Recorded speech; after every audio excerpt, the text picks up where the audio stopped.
Ну а сейчас, друзья, я приглашаю на сцену уже полюбившихся нам вурнарцев, чувашский фольклорный ансамбль «Сонар», самый завершающий и очень горячей концовкой. Пожалуйста, поддержите их. Встречайте, друзья!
Mustafa'nın kırlı sarıya Aklımıca kaymışke Riva yolları davamse Vedaray merşince Vakıtında da tutsa Bir oğlana savunsa Riva yolları davamse Vedaray merşince Vakıtında da tutsa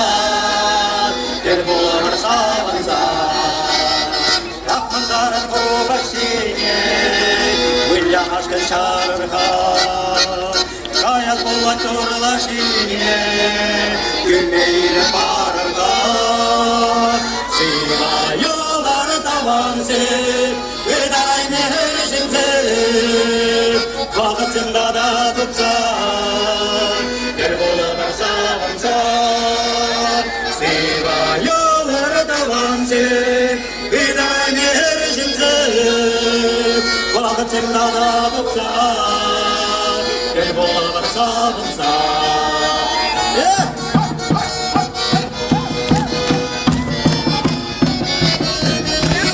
Уставана чунчерие, Ахтурира путешке, Беттемленче куны шутие, Каймава хачи трешке,